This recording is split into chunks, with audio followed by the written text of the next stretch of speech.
You know, since I started this channel, camera life has absolutely exploded for me. I now work at least 6 days a week, every single week, with a camera in my hand. Predominantly, most of it is now video, though I definitely still tried a bit of photo. I'm definitely a hybrid shooter now. And I've been using the X-T4, which is what I'm filming this with, for ever since it came out. All day, every day, with a little bit of medium format for my personal landscape work and a little bit of weddings, but X-T4 for my main workhorse. And I've always had a couple of little problems with it. Things I wish were just that little bit better just to make it the perfect camera. I think this is it.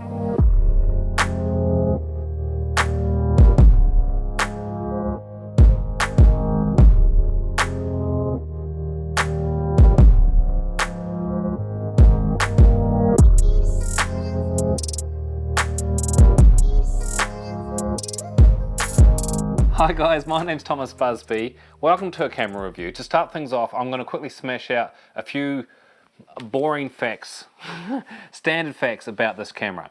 It has 7-stop IBIS, it has a 700 shot battery now, which I think is up about 50 shots from the X-T4. It is smaller and lighter than the X-H1. Its lens release button has shifted over just a smidge further away from the lens, just to make it a little easier to get to. Its AF mode is no longer a switch, that is a button which you tap to cycle through the different, no, you tap it and then you push up and down to change through the different AF modes. If you multiply tap it, it just brings up that option and closes it over and over.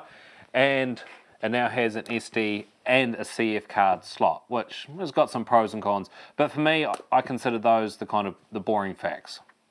The cool facts though, the cool facts I love. First up, and the biggest one, and I can't really show any shots of it, is the new X Processor 5. Now, for a lot of you that are new to photo and video, this might not sound exciting at all, but the reason the new processor is so phenomenal is processor dictates how fast everything can be processed, how well it can take the image from your photo and turn it into a file, how quickly it can focus, how quickly it can adjust to a changing subject, how many frames per second you can do.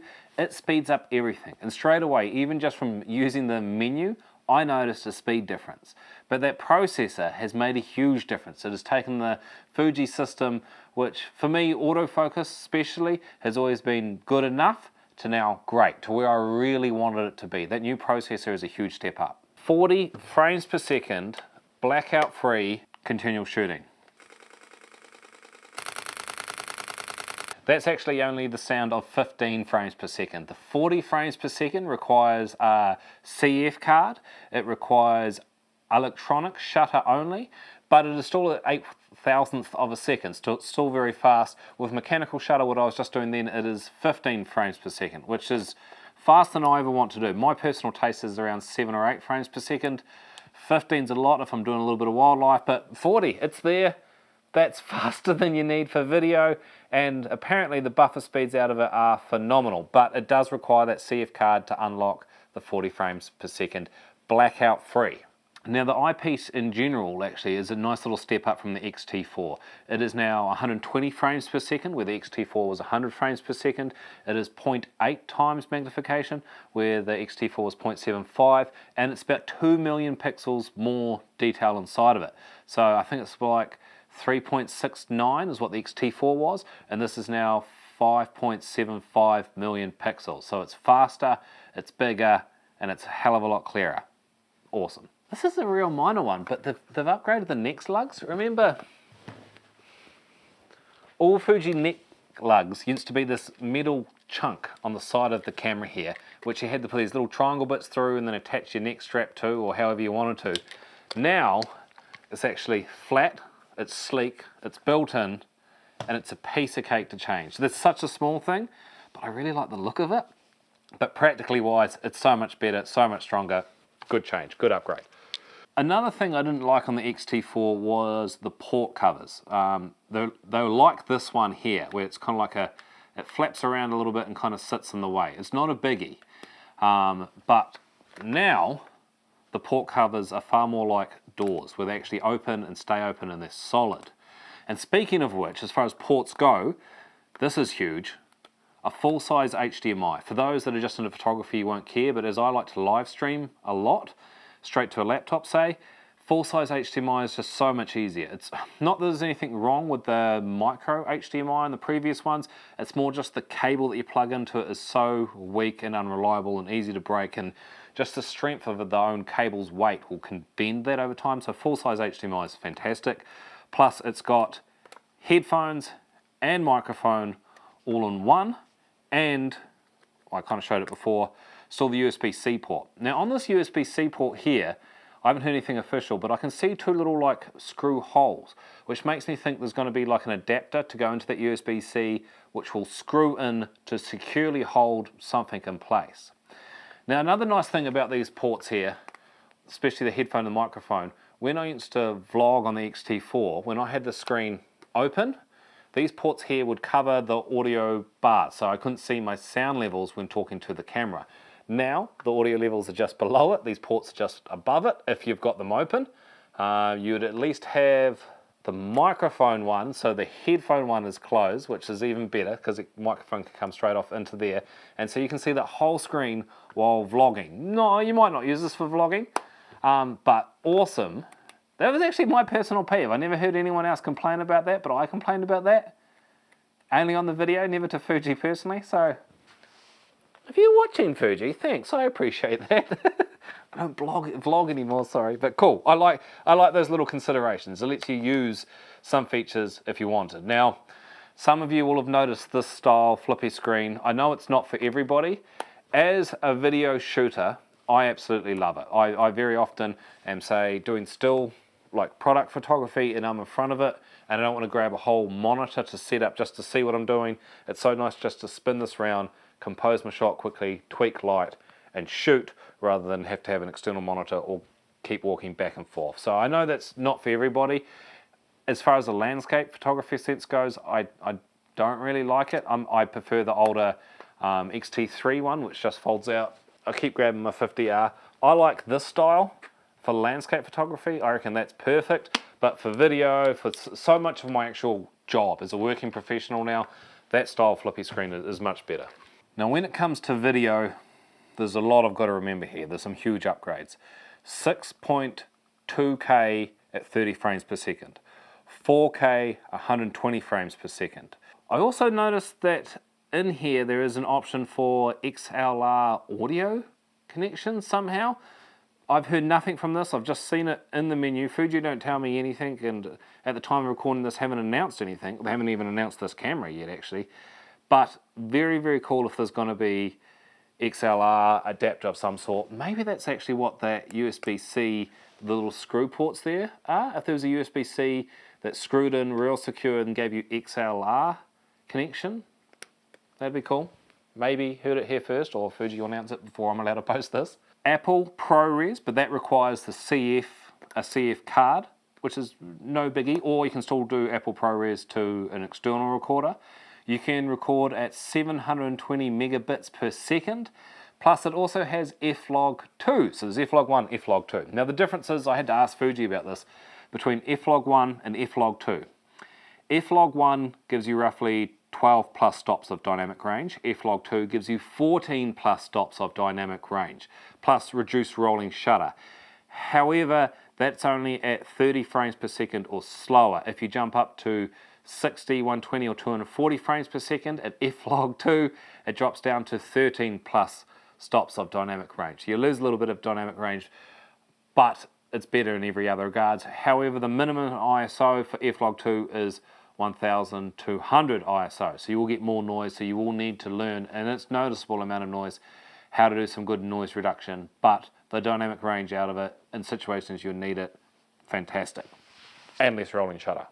Just sat down to edit this and realised I completely forgot to mention the stacked sensor. Now for those wondering in simple terms how a stacked sensor, what advantage it gives, the main one is speed. So normally there's a bit of a dilemma. You can go more megapixels but for photos, but it will affect video quality. Or you can go lower megapixels, which is nicer for video, but then for still for shooters you have like a bit of a limitation. As in file sizes are smaller than you may want.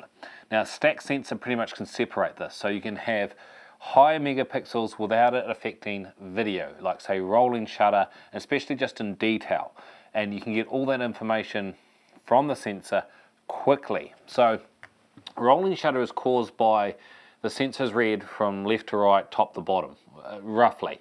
And as it goes through and reads it all and then starts again, as you move side to side, you get that roll to it. But as the sensor the information can be processed from pretty much another layer, the stack, it can process the video information phenomenally faster. You get way less rolling shutter and you don't have to reduce your megapixels to get it. It's still got the phenomenal Fuji still quality we love. It's still got the phenomenal Fuji colors. It's still X-Trans. None of that has changed. It's just that going to that stacked reduces video flaws and still lets them have phenomenally high image quality. It still lets them have the high megapixels without having to drop down to the 12 megapixels like some other hybrid shooting cameras have. Stack sensor. Now finally, the best feature, I reckon in my opinion, is finally the autofocus algorithm. Now you can set object tracking in there. For one, the face, left eye, right eye, that's been there for a little while, but it's because of that new processor is phenomenally faster, more accurate. Plus they've also added object tracking for birds, animals, automobiles, motorcycles and motorbikes. I don't know what the difference there is, but it's one category, trains and planes. That all aside, the tracking of it, like it's filming, say, my dog, and it turns its back on me and it still recognizes what it is, or pointing at a bird on a power pylon 80 meters away, and this bird's a little speck and I can see the little focusing square come up around it. A real good trick with that is if you get this camera and you want to have better performance with that object tracking, is turn on pre-AF. It doesn't recognize what your subject is if it's a complete blur out of mess, but if it's pre-focusing before you've tapped your shutter and it's kind of looking around, it will then find your subject and keep pre-focusing on your subject without you having to back button or front button focusing. Object tracking plus pre-focusing, awesome. Like that, in my opinion, is absolutely the best possible feature of this camera. But not all of them are good. There are a couple of things I don't like. They have stuck with or gone to the PASM mode dial. Now this isn't a biggie, and actually from using it more and more, because more and more Fuji cameras are coming with this now, it's easy for me to change back, but I really love that mechanical, the shutter ISO dials that Fuji kind of started out with, and I hope they don't abandon that completely. But it's not too bad, but that'll definitely bother some people, and it bothers me a little bit, but if I think of my wallet here, like what I do for a job, it's probably better. It's just a shame because I like that other style. Next up is these command wheels. So there's one on the back here and one on the front for your index and thumb. These are now very, very solid and they feel fantastic to roll, but they have lost their button. These no longer click. These no longer, you can hit them in as an FN button. I don't understand why they removed that. Maybe that was a peeve for some people. Maybe some people bumped them before. I didn't. I use them all the time. My favorite one was, say, after I've taken a shot, I'll quickly hit that button in to zoom to 100% to make sure my image is sharp, and I can no longer do that on that wheel. However, instinctively, I was like, well, if I can't do that, I'll try on the joystick. I click the joystick like a button, it zoomed to 100%. There's no shortage of FN buttons on this to program to whatever you liked. I just did like that one. And that's it. I tried. That's it, man.